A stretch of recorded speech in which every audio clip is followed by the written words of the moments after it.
வணக்கம். சிவநாடார் என்னும் தொழிலதிபரை தெரியுமா? இந்த கேள்வி பொருத்தமானதா, அவசியமானதா என்பது தெரியவில்லை.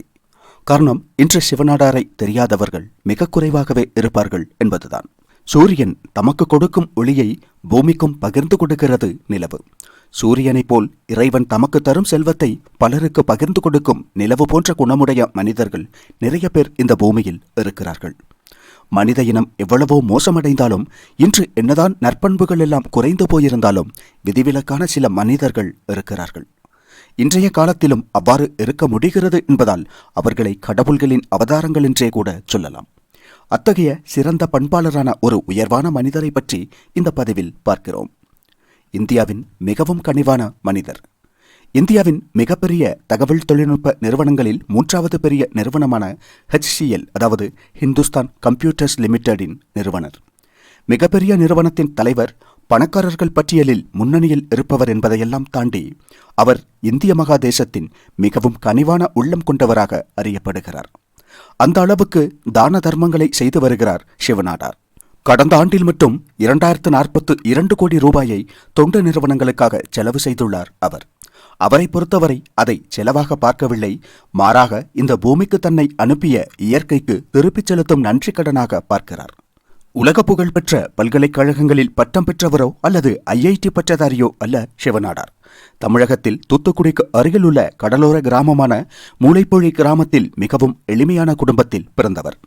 வறுமையான குடும்பம் என்பதால் பசியை போக்கும் திறன் இல்லாத நிலையில் வயிறு நிறைய உண்பதுதான் அவரை பொறுத்தவரை ஆடம்பரமாக இருந்துள்ளது சிறுவயதில். ஆனால் அத்தகைய குடும்பச் சூழலில் பிறந்திருந்தாலும் கல்வியில் மிகுந்த ஆர்வம் இருந்துள்ளதை அறிய முடிகிறது. கல்விக்கான செலவுகளை கையாளும் அளவுக்கு வசதி இல்லாமல் இருந்ததால் மாறி மாறி பல பள்ளிகளில் படித்துள்ளார் சிவநாடார். படிப்பில் சிறந்து விளங்கிய சிவநாடார் அமெரிக்கன் கல்லூரியில் படித்து பின்னர் PhD தொழில்நுட்ப கல்லூரியில் எலக்ட்ரிக்கல் மற்றும் எலக்ட்ரானிக்ஸ் என்ஜினியரிங் பட்டம் பெற்றுள்ளார். 70களில் பொறியியல் பட்ட படிப்பை முடித்திருந்த நிலையில் எந்த ஒரு கார்ப்பரேட் நிறுவனத்திலும் நல்ல சம்பளத்தில் மிக சுலபமாக வேலை கிடைத்திருக்கும். ஒரு கல்லூரியில் ஆசிரியராக தனது வாழ்க்கையை தொடங்கிய சிவநாடார் பின்னர் டெல்லி கிளாத் மற்றும் ஜெனரல் மில்ஸில் வேலைக்கு சேர்ந்துள்ளார். அங்கு நல்ல சம்பளமும் கௌரவமும் உண்டு. ஆனால் சிவநாடார் வேலையை விட்டுவிட்டு 7 நண்பர்களுடன் இணைந்து ஒரு கணினி நிறுவனத்தை தொடங்கியுள்ளார்.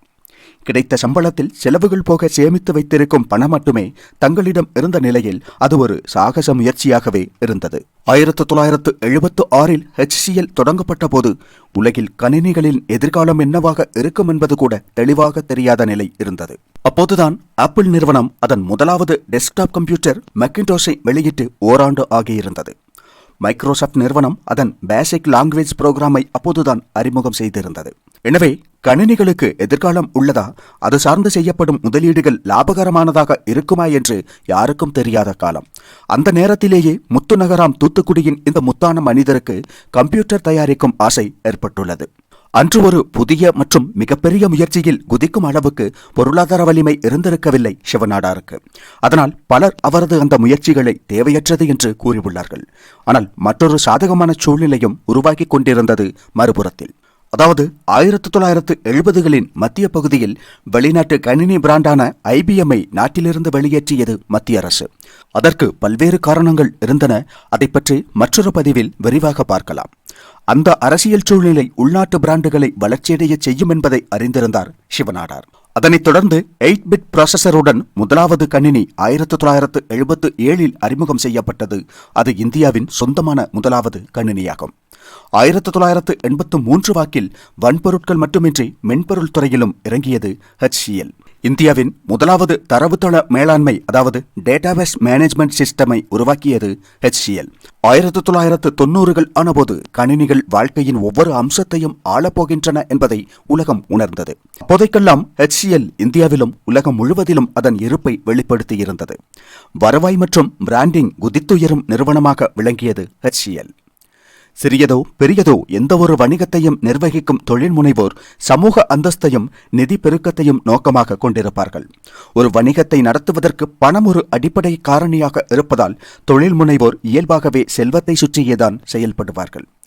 அதில் பிறக்கும் போதே செல்வாக்குள்ள குடும்பத்தில் பிறந்து குடும்பத் தொழிலை கவனித்துக் கொண்டிருப்பவர்கள் செல்வத்தை சுற்றியே செயல்படுவார்கள் என்பது ஒரு வகையாகும். அவர்களை கூட ஒரு வகையில் நியாயப்படுத்தலாம் இரண்டாம் ரகத்தினரோடு ஒப்பிடும்போது. அதாவது ஏழ்மையான அல்லது நடுத்தர குடும்பச் சூழலில் பிறந்து வறுமையை அனுபவித்திருப்பார்கள். ஆனால் பிற்காலத்தில் பணம் சம்பாதித்தவுடன் அனைத்தையும் மறந்துவிட்டு சாதாரண மக்களிடமிருந்து அந்நியப்பட்டு போகும் நிறைய பேர் இருக்கிறார்கள். செல்வம் ஈட்ட வேண்டும் என்ற ஆசையில் சிலரென்றால் செல்வம் நிறைய சேர்த்துவிட வேண்டும் என்ற நிலையில் அவ்வாறு மாறிவிடுகிறார்கள் சிலர். பணம் சேர்ந்தவுடன் அது இல்லாத காலத்தின் பொல்லாத அனுபவங்களை எல்லாம் மறந்து விடுவார்கள் இங்கு பெரும்பாலானவர்கள். ஆனால் கடந்து வந்த வறண்ட பாதையையும் பசியால் வதைத்த வறுமையையும் அவற்றின் மூலமான அனுபவங்களையும் அவமானங்களையும் எல்லாம் ஆழ்மனதில் கல்வெட்டாக பதித்து வைத்திருக்கும் சிலர் இருக்கிறார்கள் என்றும். அத்தகையவர்களில் இன்று இந்தியாவிலேயே மிகவும் முன்னிலையில் கனிவான உள்ளத்திற்கு சொந்தக்காரராக இருப்பவர் சிவநாடார். நிறுவப்பட்டு அரை நூற்றாண்டை நெருங்கும் HCL நிறுவனத்தின் மதிப்பு 4.5 லட்சம் கோடிக்கு மேல். தனிப்பட்ட சொத்து மதிப்பு லட்சம் கோடிக்கு அருகில். அடிப்படையான வாழ்க்கை சூழல் இல்லாதவர்களுக்கு அதை ஏற்படுத்தி கொடுப்பதற்காக இந்த கோடிகளின் சாம்ராஜ்யத்தை பயன்படுத்துகிறார் சிவநாடார். அதற்காக கடந்த ஆண்டு மட்டும் 2042 கோடி ரூபாய் செலவழிக்கப்பட்டுள்ளது. அதாவது ஒரு நாளைக்கு சராசரியாக 5 கோடிக்கு மேல் அவரது கணக்கில் இருந்து மனிதநேய பணிகளுக்காக மட்டுமே செலவிடப்படுகிறது. அவரை விட அதிக வருமானமும் அதிகமான சந்தை மதிப்பும் உள்ள நபர்களும் இங்கு இருக்கிறார்கள். பணக்காரர்கள் பட்டியலில் அவர் 4 அல்லது 5வது இடத்தில் இருக்கிறார். ஆனால் மனிதநேயத்தில் கருணையிலும் சிவநாடார் முதலிடத்தில் இருக்கிறார். கார்ப்பரேட் சமூக பொறுப்பின் பாகமாக அரசு நிர்ணயித்த தொகையை செலவு செய்துவிட்டு நழுவும் கோடீஸ்வரர்கள் நிறைய பேர் இருக்கிறார்கள். ஆனால் அவர்களுக்கு மத்தியில் சட்டப்பூர்வமாக செய்ய வேண்டியதை விட நூற்றுக்கணக்கான மடங்கு அதிகமாக மனிதாபிமான செலவுகளை செய்கிறார் சிவநாடார். சம்பாதிப்பது மட்டுமே பெருமையல்ல, மகிழ்ச்சியல்ல, மாறாக கொடுப்பதில் அதைவிட பெருமையும் மகிழ்ச்சியும் உள்ளதென்று ஒருவேளை உணர்ந்திருப்பார் சிவநாடார். அந்த ஆத்ம பந்தத்தின் காரணமாகவோ என்னவோ அவரது மகள் தந்தையை விட பெரிய ஆளுமையாக திகழ்கிறார். உலகின் மிகவும் சக்தி வாய்ந்த பணக்கார மற்றும் மரியாதைக்குரிய 100 பெண்களில் ஒருவராக திகழ்கிறார் சிவநாடாரின் மகள் ரோஷினி சிவநாடார். இன்று HCL டெக்னாலஜிஸ் தலைவராகவும் இந்தியாவின் பணக்கார பெண்களில் முதலாம் இடத்திலும் உள்ளார் ரோஷினி நாடார். கிடைப்பதையெல்லாம் கட்டிப்பிடித்துக் கொண்டு இருக்காமல் உதவிக்காக காத்திருப்போருக்கு கொடுக்க வேண்டும், கொடுப்பதை சொல்லிக் காட்டாமல் இருக்க வேண்டும். அவ்வாறு ஒருவரால் இருக்க முடிந்தால் அவருக்கு காலம் கணக்கில்லாமல் கொடுத்து கொண்டே இருக்கும். பணமும் செல்வமும் மட்டுமல்ல, மனமும் குணமும் ஆரோக்கியமாக இருக்க இயற்கை அருள் புரியும். அதனால்தான் சிவநாடார், டாடா, அசீம் பிரேம்ஜி போன்றவர்கள் போட்டி போட்டுக்கொண்டு கொடுக்கிறார்கள். ஆம், சிவநாடாரும் அசீம் பிரேம்ஜியும் செய்யும் மனிதாபிமான உதவிகளை பார்க்கும்போது அவர்கள் போட்டி போடுவது போலவே தோன்றும். மனிதநேய செயல்களுக்கும் தான தர்மங்களுக்கும் செலவு செய்யும் தொகையை அவர்கள் ஒவ்வொரு ஆண்டும் அதிகரித்து வருகிறார்கள். மற்றவர்கள் ஆடம்பரத்திற்காக கோடிக்கணக்கில் செலவு செய்யும் போது இவர்கள் சுயமாக சம்பாதித்த செல்வத்தை ஆன்மீக உயர்வுக்காக மகிழ்ச்சியுடன் செலவிடுகிறார்கள். காரணம் என்ன? வியாபாரத்தை தாண்டி யோசித்த சிலர் இருந்ததால் தான் தூத்துக்குடிக்கு அருகில் உள்ள கடலோர கிராமமான மூளைப்போலி கிராமத்தைச் சேர்ந்த அந்த ஏழை பையன் பொறியியல் பட்டதாரியாகவும் லட்சக்கணக்கான கோடி ரூபாய் சொத்துக்களுடைய சிவநாடாராகவும் மாறினார். உழைப்பால் உயர்ந்தவர்கள் பணக்காரர்களாக மாறியவர்கள் இங்கு ஏராளமானவர்கள் இருக்கிறார்கள். ஆனால் பணம் சேர்ந்த பிறகு ஏதோ வானத்திலிருந்து இறங்கி வந்தவர்களைப் போல் நடந்து கொள்பவர்களாக பெரும்பாலானவர்கள் இருப்பதை பார்க்கிறோம். ஆனால் அவர்களில் ஒரு சிலர் மட்டுமே பழைய காலத்தை நினைத்து அந்த பழைய காலத்தில் அவர்கள் இருந்த நிலையில் இன்று இருப்பவர்களை தேடிச் சென்று அவர்களுக்கு உதவும் மனதை கொண்டுள்ளார்கள். அத்தகைய மொத்த பேரின் ஒரு உருவமாக சிவநாடாரை பார்க்கலாம். ஆம், யாரோ ஒருவரின் கருணையோடும் உதவியோடும் பசியை போக்கியும் கல்வி பயின்றும் முன்னோக்கி சென்ற நேரத்தில் தாம் தளிர்த்து வளர்வது தம்மை தாங்குவதற்காக மட்டுமல்லாது தளர்ந்து போனவர்களுக்கு நிழல் கொடுக்கவுமாக இருக்க வேண்டும் என்று அவர் முடிவு செய்துள்ளார். இன்றும் என்றும் சிவநாடாராக அறியப்படுவதையே தாம் விரும்புவதாக கூறுகிறார் அவர். மற்றவர்களுக்கு அள்ளி அள்ளி கொடுக்கும் வாய்ப்பு கிடைத்த அதிர்ஷ்டசாலி சிவநாடார். HCLின் நிறுவனர் என்றோ 1 லட்சம் கோடி நிகர மதிப்புள்ள நபர் என்றோ இந்தியாவின் முதல் கணினியை உருவாக்கியவர் என்றோ 4 லட்சம் கோடிக்கு மேல் மதிப்புள்ள நிறுவனத்தை நிறுவியவர் என்றோ அவர் சிறப்பிக்கப்படலாம். இந்த சிறப்புகள் அல்லது பட்டங்கள் எதையும் கிரீடமாக சுமந்து கொண்டு பெருமைப்பட விரும்பவில்லை சிவநாடார். மாறாக செய்ய வேண்டியதை அமைதியாக செய்து ஆரவாரங்களில் இருந்து விலகி ஒரு பார்வையாளரை போல் நிற்கிறார் அந்த உயர்ந்த மனிதர்.